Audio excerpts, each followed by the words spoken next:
For people who are watching a Libertarian Party debate for the very first time, have no clue what a Libertarian is, please tell us what is a Libertarian and what is the difference between a Libertarian and a Conservative? Is this part of my opening statement? Pardon me? Is this part of my opening statement? Sorry. Thank you. Mr. McAfee, you have 30 seconds for an opening statement. God bless you, sir. I have debated these gentlemen, and we have debated each other multiple times. There is not one iota of difference between any of us in terms of our principles. Decriminalize marijuana, bring our troops home, end the madness of our education system, reduce the size of government, hamstring the DEA, and let all of the people out of prison who non-violent crimes. Now, please, I only have 30 seconds, please, people, please.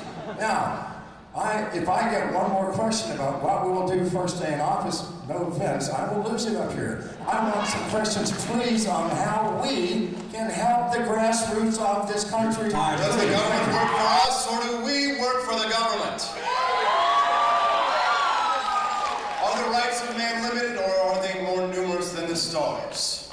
Are we libertarians prepared to shoulder the responsibility of governance of the United States, or will our distaste for power cause us to allow our enemies to take the field? In society's mainstream culture, generally, conservatives tend to believe that government should enforce morality upon society. This is distinct from libertarianism.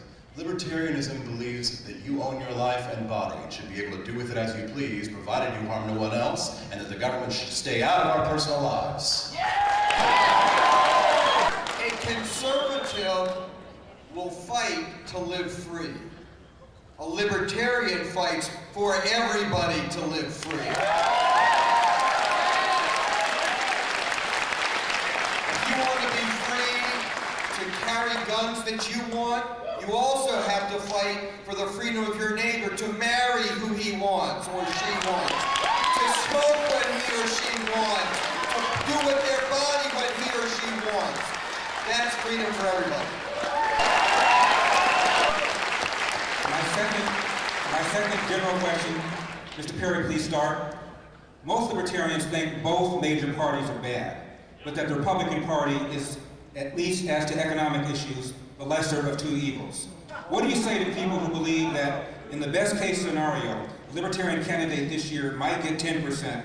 In a close election, the Libertarian will likely take more votes from the Republican, making it more likely that Hillary will win the election. What is your response to that line of thinking? Math and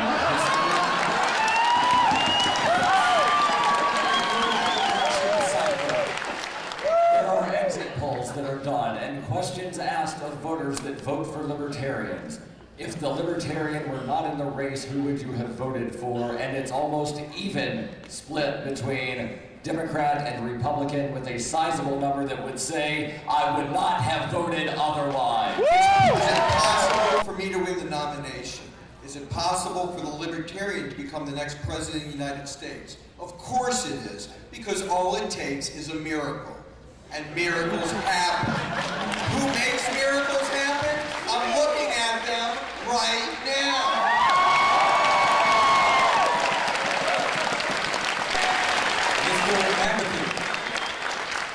I have lived through 14 presidential elections, and I can promise you, whether the Democrats or the Republicans have gotten in, my life has been worse. There has been more government control and oppression. I have lost my freedom and my privacy. My taxes have gone up. To me, I don't care. I want to know who the wizard is behind the curtain that creates these clowns that we're voting for. Please. Let us turn, gentlemen, to the economy. My first question goes to Governor Johnson. Donald Trump, when asked to name 3 functions of government, said national security, health care, and education. Where did he go wrong? You know, I really don't even want to comment on Donald Trump. I really don't. I really think that when Donald Trump talks about deporting 11 million illegal immigrants, that's just wrong. When he talks about building a fence across the border, That is just wrong. When he talks about killing the families of Muslim terrorists, that is just wrong. When he talks about free market, that he's going to force Apple to make their iPads and their iPhones in the United States, that's just wrong. When he talks about a 35% tariff, that's just wrong. When he says he's going to bring back waterboarding or torture or whatever he's saying, that's just wrong. He's just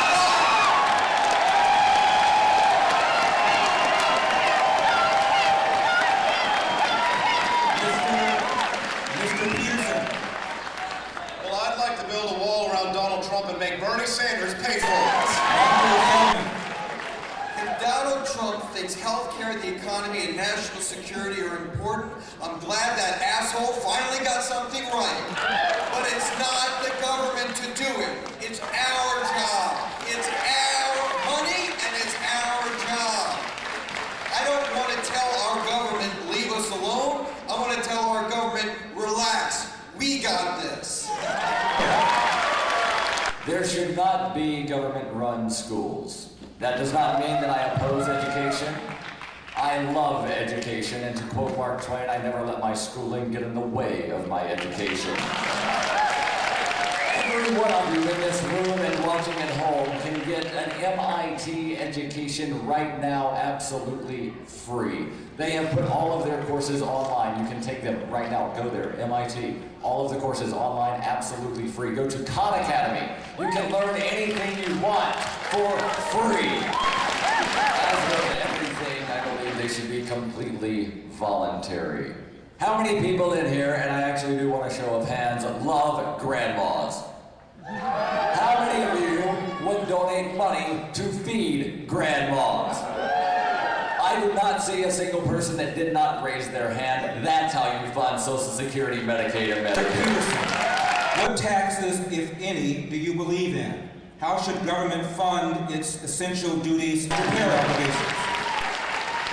With all due respect, your question is invalid because it presumes there are essential duties of government. If you want NASA to exist and send things into space, write a check to NASA. If you want the U.S. military to drone bomb children in the Middle East, write a check to the U.S. military, but don't force me to pay for it. Should there be a minimum wage? If not, how do you prevent employees from, as the left often says, exploiting workers? The minimum wage is always zero. Ask anybody who doesn't have a job because the government is in control of the economy. I have a question for those that actually support a minimum wage, and hopefully it's nobody in this room, so look at this as rhetorical. As a small business owner, there are times when I actually don't make the minimum wage based on the amount of hours that I work versus what I bring in. So my question to you is, if you support a minimum wage, who should I steal the money from to make up the difference? Governor Johnson? I really think that we're missing the boat on this argument. Look, $15 minimum wage, let's raise it to $75. Come on, let's be the most prosperous nation in the world. Let's raise the minimum wage to $75. Well, when you think about it, gee, no, you can't do that for anybody advocating the minimum wage. Oh, you can't do that, but you can do $15 or $12 or $7.50. Look, the minimum wage is the minimum wage. That's what it's called. It's not a living wage, it's a starting wage, it's the minimum wage. Ah, the old who will build the roads. Roads, roads, roads. Where we're going, we don't need roads. Because the truth is that in the future we'll have a jetpack. The state is unimaginative. They don't see a future where freedom can solve the problems that are created by government. The free market can solve these problems. Take a look at what happened in Hurricane Katrina when people were suffering and there was no electricity. What happened? People stepped in and they started offering generators, and people said, oh wow, look, they're charging for these generators 2, 3 times more than you might have learned on the free market. But they called them price gougers. But the truth is that supply and demand worked. And looks like I'm out of time, but who will build the roads? Come on, roads! We don't need that. We don't need government. Assume someone has a pre-existing medical condition and cannot get health insurance. What would you do about it? Well, it's not the president's responsibility to make sure that anybody has health insurance. Let's look at St. Jude Hospital for a moment. They take care of children that have cancer. They don't charge the families a dime. They thrive off of private voluntary contributions. What cabinet positions would you eliminate? Well, I'm from Missouri, and we love our guns and our whiskey, which is why I think that the ATF, the Alcohol, Tobacco, and Firearms industry, ought to be a store, not a government agency. The President of the United States does actually have the authority to effectively end one institution of the federal government, and that's the DEA, and here's how. We can end the federal war on drugs by instructing the chief of the DEA to set the federal drug schedule of all drugs to zero. This would effectively take the war on drugs back to the states, and we could end the DEA that way. Dr. Feldman, the Iran deal? Behind the Iran deal are two groups of people whose crazy, irrational hatred of each other are putting the whole world at risk of war. I'm talking about Democrats. Social policy. Governor Johnson, as between the Democratic Party or the Republican Party, which is the most anti-freedom, anti-libertarian? Or put another way, from a libertarian point of view, which is the lesser of two evils? The lesser of two evils is still evil. What we are dealing with are two machines. That's all they are. They have no heart, they have no soul, and they eat up everything that gets caught into them. We're not dealing with Hillary Clinton and Donald Trump. We are dealing with two machines, and the question is, would you rather be ground in a meat grounder or sliced in dice? This is it. I would choose neither. Mr. Perry. They're both equally evil, and to ask which one is the lesser evil is like asking my favorite STD. I don't have one. Mr. Peterson, when does life begin? At what point has a pregnancy gone so far that it should be a crime for a woman to have an abortion?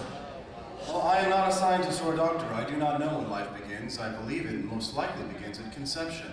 And that means that all humans deserve the same right to life, liberty, and the pursuit of happiness, and that includes the unborn.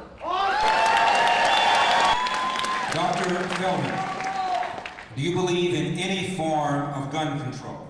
Should a child be able to walk into a gun store and get a gun? What about ex-felons? What about automatic weapons like AK-47s or M16s?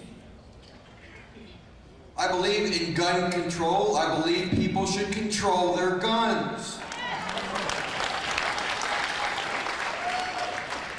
I think criminals shouldn't be able to get guns. I don't know how to stop them because they don't seem to follow the law.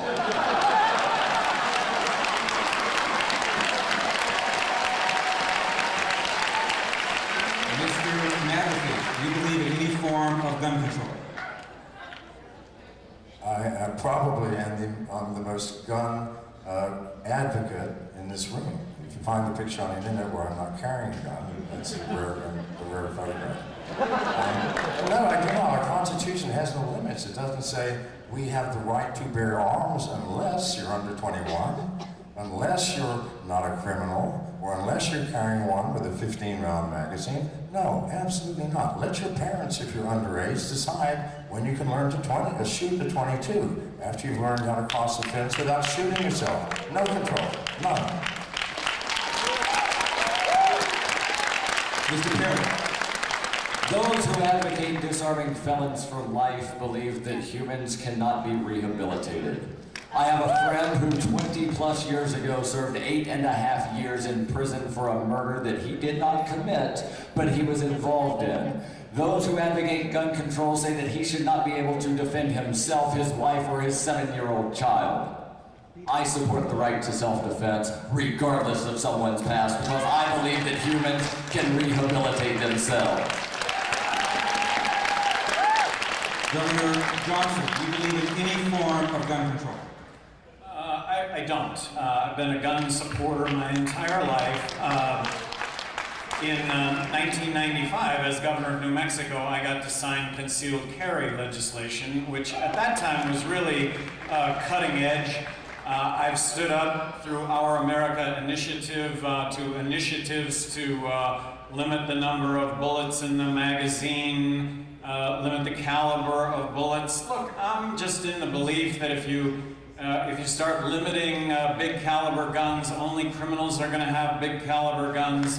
If you're going to try and take the guns away from everybody, the criminals are going to be left with the guns.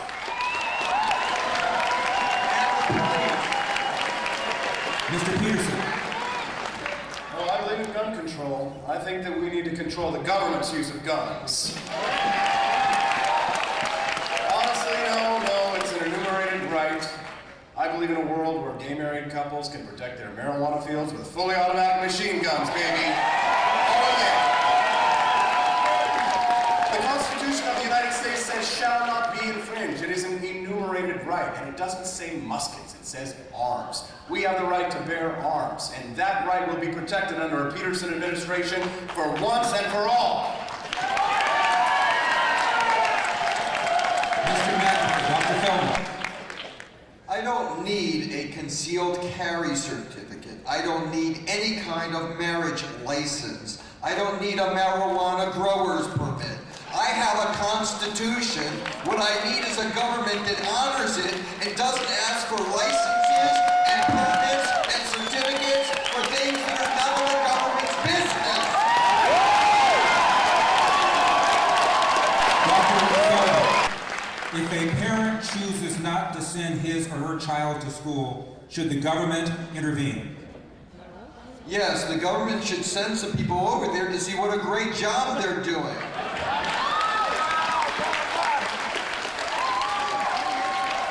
Mr. McAfee. No, sir. Mr. Perry. Can you repeat the question, please? Sorry? Can you repeat the question? If a parent chooses not to send his or her child to school, should the government intervene?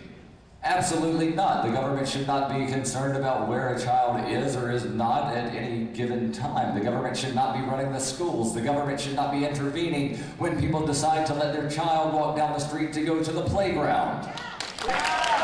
Should all drug use be made legal or decriminalized, whether marijuana or heroin? And what do you say about people who argue that if you do that, it would lead to more rampant drug abuse? I read statutes for fun, and so far I have yet to find the word tomato in any statute. But I don't think anybody here would say that tomatoes are not legal. I think that every substance, whether it be cannabis or crystal meth, should be absolutely as legal as tomatoes. There should not be any regulations on how much you buy, grow, sell, possess, consume, sell to your neighbor, give to your neighbor, throw in the air to land on the ground, wherever it may be. No regulations. Everything should be as legal as tomatoes. In 1999, I was the highest elected official in the United States to call for the legalization of marijuana. I think that's good news. In 2016, I'm still the highest elected official in the United States to call for the legalization of marijuana, although apparently Bernie Sanders is advocating such, and I think a lot of that has to do with his appeal among millennials.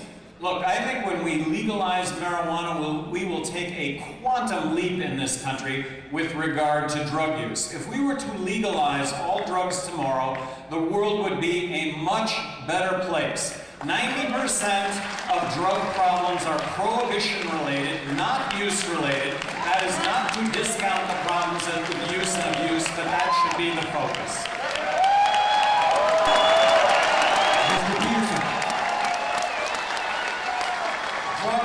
Drugs are dangerous. Drugs are dangerous because they're illegal. Drug dealers don't check IDs. When people take drugs, they don't know what they're getting. I believe that if we were to decriminalize all drugs, that we would be living in a safer world. But that's the political issue. The moral issue is that you own your life, you own your body, and you ought to be able to put in it what you please, provided you harm no one else.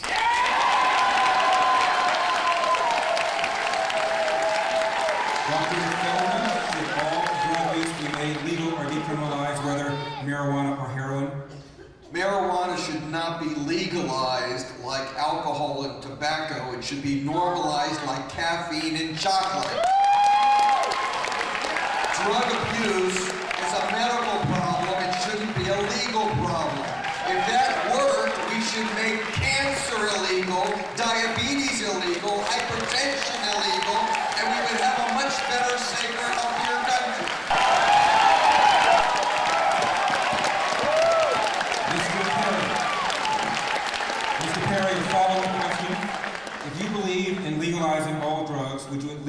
make certain drugs illegal for children? As I said, everything should be as legal as tomatoes. I think people are smart enough to know not to give heroin to a child unless under the direct supervision of a doctor. I don't think that people should go to jail. And again, I'm guessing you're defining child the legal way, not the medical way, and those are two distinct things.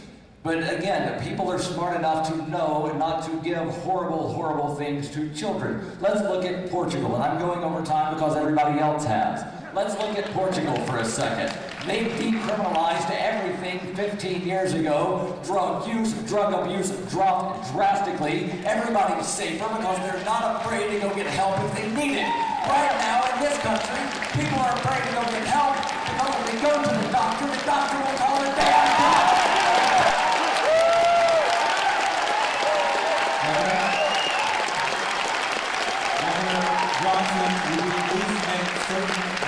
Illegal for children? Well, the reality is that no law is going to pass to legalize drugs unless it contains a provision that children are not allowed to use it. Now that said, as a parent, I mean, my message to my kids was look, I'd be naive to think that you wouldn't be trying these drugs. But the problem with drugs is quality, quantity unknown. It's prohibition. And first and foremost, I love you both. So if you find yourself in a position of being impaired, whether it's alcohol or drugs of any kind, call me, because I'm gonna come and I'm gonna pick you up because I love you. And that's what we need to tell our kids, is that we love them.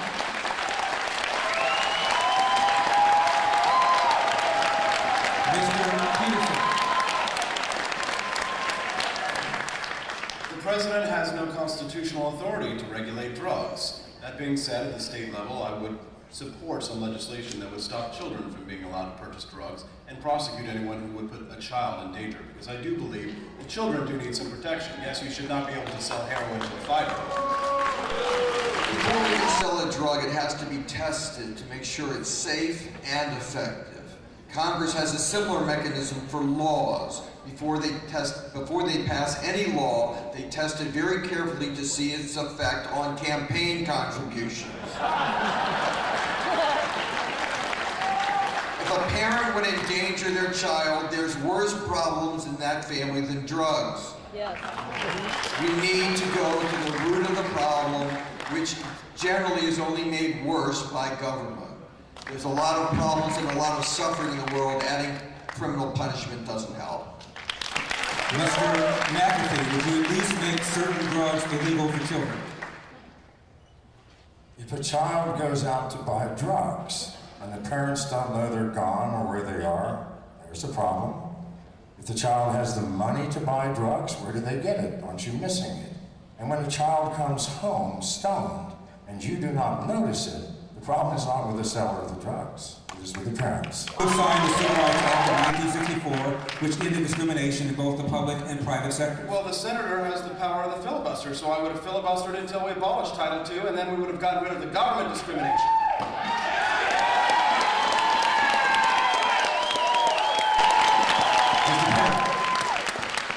Allow me to give everyone a history lesson. The segregation in the South was not because necessarily of racist business owners, it was because of racist legislators telling the business owners that they had to segregate the lunch counters. In Virginia, it was business owners that helped the protesters violate the statute by saying, "Come into my business, violate the law." That should have been outlawed. The first discrimination should have been repealed. That is the only thing the Civil Rights Act should have done. Mr. Peterson, I have a feeling I know how this answer is going to be. Should someone have to have a government-issued license to drive a car? Hell no.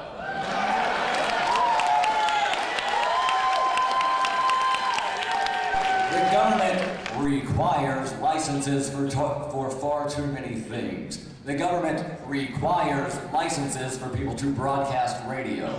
The government requires licenses to get married. They require a license to drive. What's next? Requiring a license to make toast in your own damn toaster? Absolutely not.